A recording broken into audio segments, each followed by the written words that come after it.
Kia ora guys, so today's video is a little bit different. There's obviously no makeup involved. Today I thought I would just do a video just letting you guys know who I am, why I got into makeup, why I started YouTube. But first of all, I would just like to say that I have filmed this look. It's my everyday makeup tutorial. I'm not sure if I'm going to put this before this video or after, but just keep an eye out for it on my channel. But anyways, so I'm just going to get straight into it. So my name is Miria Flavell. I'm from Rotorua. If we're going to get a bit technical here, I'm from Ngātirangi Wewehe and I'm from Taranaki as well on my mum's side. So I was basically, well, I wasn't born in Rotorua, I was born in Taranaki, and kind of been all over the show, but we ended up in Rotorua when I was 11 and we've been there ever since. Well, now I'm in Auckland obviously, but my whānau has been there ever since. So how did I get into makeup? I was never into makeup. During high school I didn't even wear makeup. I think maybe 7th form was when we started kind of getting into it. For example, for our school balls we would do our own makeup. I would do my own makeup. I would do my friends' makeup, and I honestly probably had like 5 products. I didn't have anything, and I wouldn't have had any expensive makeup back then. I would have just probably had something from, I don't know, I don't even know what brands there were back then. So that's where I kind of started experimenting with makeup. But for every day, it's quite funny how I see so many girls these days at high school wearing makeup. Honestly, me and my mates, we never wore makeup.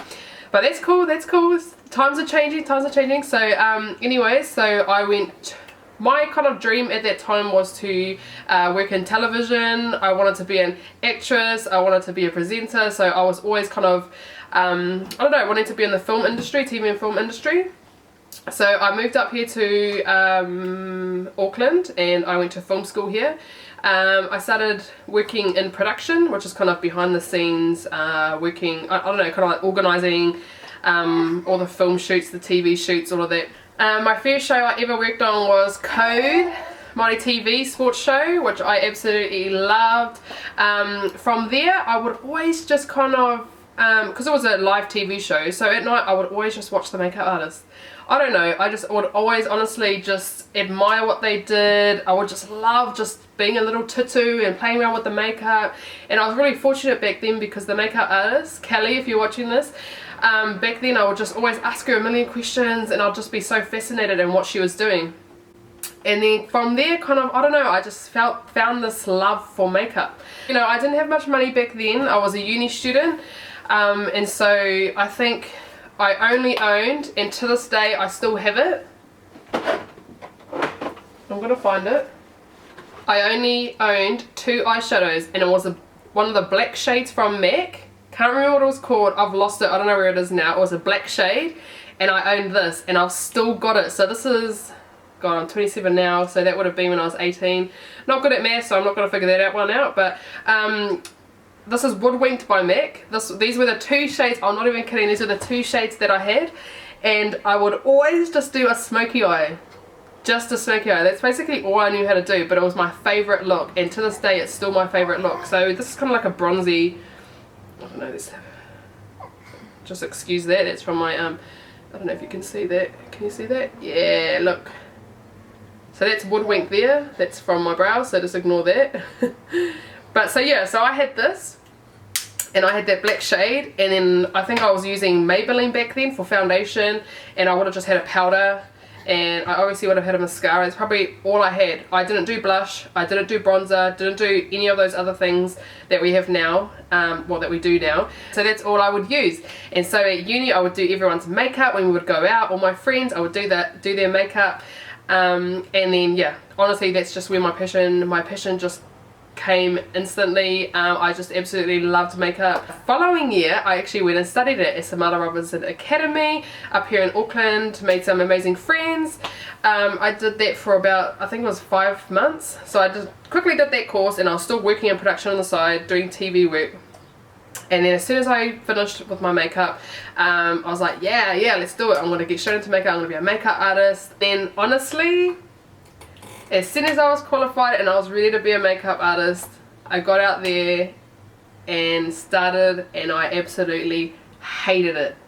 I had no makeup kit, I had no products, all I had were products from my course. I would see my makeup artist friends with these amazing kits with MAC products. MAC was like, oh, back then for me, it was just like the best brand in the world. All my friends would have MAC things in their kit, and so I don't know, I just felt really, I really doubted myself. I didn't think I was good enough. I didn't think I was that good as a makeup artist. I found it hard to find work. I remember I moved over to Perth. I tried to be a makeup artist over there. I found it really, really hard. Probably the worst place to start because you don't know anyone, and trying to get yourself out there is like way harder if you don't know people in that area, because it really is word of mouth. It's different these days, it's just all social media, but back then it was so hard because it was word of mouth. So I honestly just doubted myself so much, hated it, kind of lost my passion for it. And then I moved back to New Zealand and got straight back into production. And then as soon as I done that, I got rid of makeup, stopped doing makeup, got rid of my kit, I sold my kit, and kind of looked as production as my kind of career dreams, goals, you know. I changed, like my thoughts just completely changed, and I wanted to be a producer and I wanted to go far in production.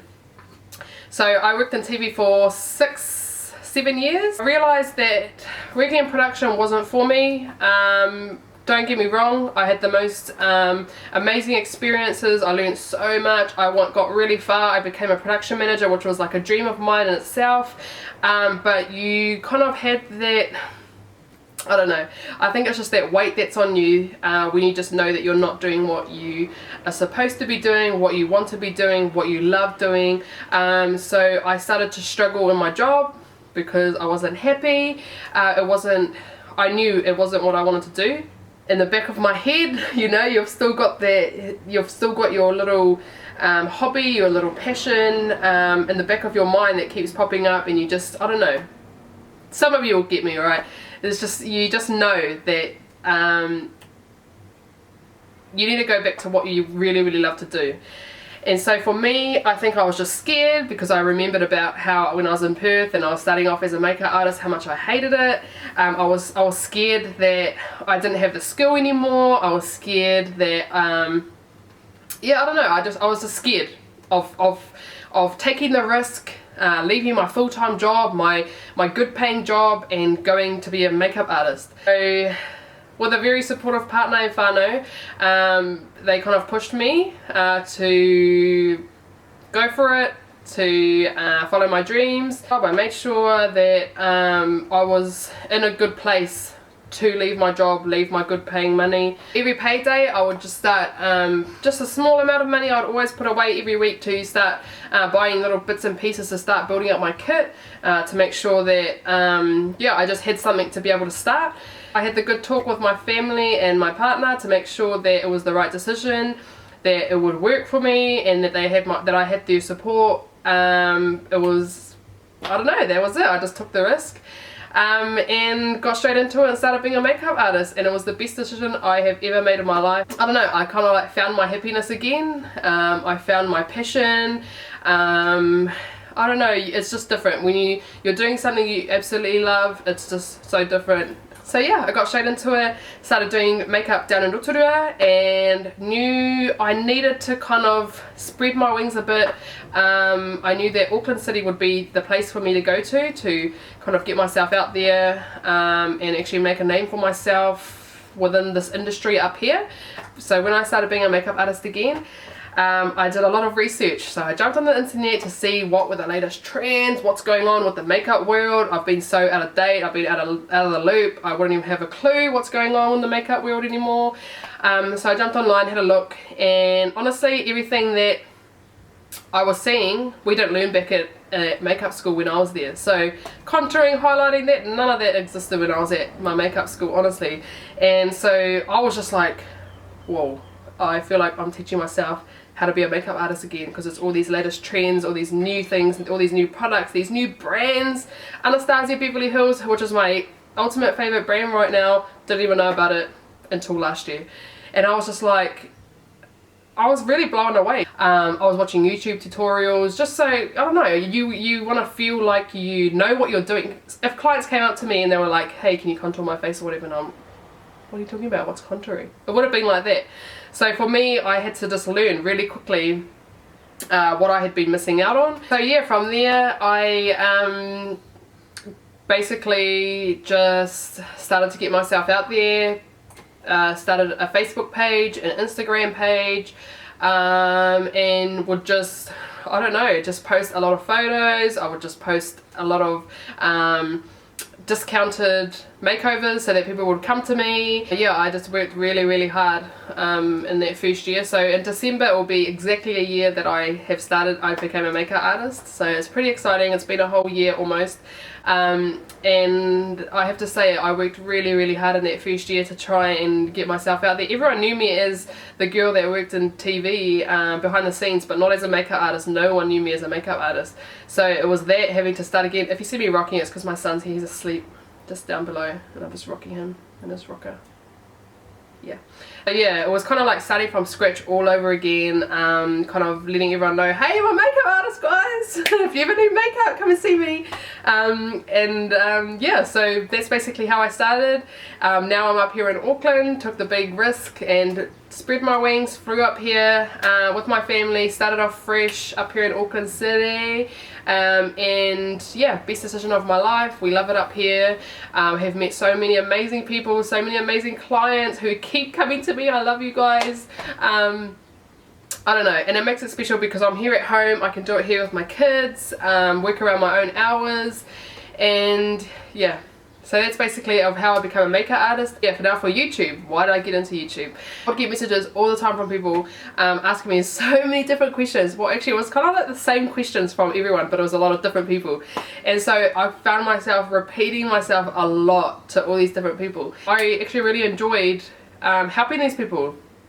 And I was just like, it was kind of like we just built this friendship. It'll be complete strangers messaging me on my Facebook page, my Halo Beauty Facebook page, asking me questions, and would act like we were long-time friends, just kind of having a bit of a chat about makeup. And because I just love it so much, so I'm like, yeah, you know, getting really into it, talking to these girls and males.